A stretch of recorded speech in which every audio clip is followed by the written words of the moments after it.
தற்போதைய அண்மை செய்தியை பார்த்துக் கொண்டிருக்கிறோம். உயர்கல்வியில் இனிமேல் ஆண்டுதோறும் 2 முறை மட்டுமே மாணவர் சேர்க்கை நடைபெறும் என்றும் புதிய கல்விக் கொள்கை அடிப்படையில் புதிய நடைமுறைக்கான வரைவு அறிக்கையை பல்கலைக்கழக மானியக் குழுவான UGC வெளியிட்டிருக்கிறது. தொடர்பான கூடுதல் விவரங்களோடு இணைகிறார் செய்தியாளர் லிபிகா. விவரங்கள்.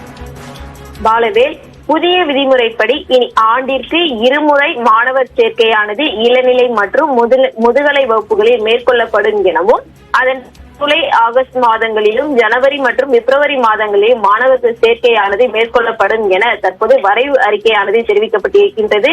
நாடு முழுவதும் புதிய கல்விக் கொள்கை அடிப்படையில் உயர்கல்வி சேர்க்கையில் இனி பின்பற்றப்படும் நடைமுறைக்கான வரைவு அறிக்கையை பல்கலைக்கழக மானிய குழுவானது வெளியிட்டிருக்கின்றது.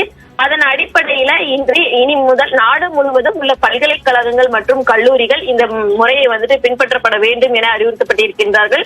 இந்த விதிமுறையின்படி இனி ஆண்டிற்கு 2 முறை மாணவர் சேர்க்கை என்பது நடைபெறும் இளநிலை மற்றும் முதுகலை படிப்புகள்ல. அதே போன்று 12ஆம் வகுப்பில் எந்த பிரிவை தேர்ந்தெடுத்து படித்தாலும் மாணவர்கள் விரும்பும் இளநிலை மற்றும் முதுகலை படிப்புகளில் சேரலாம் எனவும், அதற்கேற்ற வகையில் தேசிய அளவிலான நுழைவுத் தேர்வு மற்றும் பல்கலைக்கழகம் நடத்தக்கூடிய குறிப்பிட்ட நுழைவுத் தேர்வில் மாணவர்கள் வெற்றி பெற வேண்டும் எனவும் அந்த அறிக்கையில தற்போது தெரிவிக்கப்பட்டிருக்கின்றது. குறிப்பாக பட்டப்படிப்பில் பயில்கின்ற போதே பாதியில் அதிலிருந்து வெளியேற வேற படிப்பில் சேர்வதற்கான எண்ணம் இருக்கக்கூடிய மாணவர்களுக்கு மல்டிபிள் என்ட்ரி அண்ட் எக்ஸிட் முறையை தற்போது அறிமுகம் செய்யப்பட இருக்கின்றது.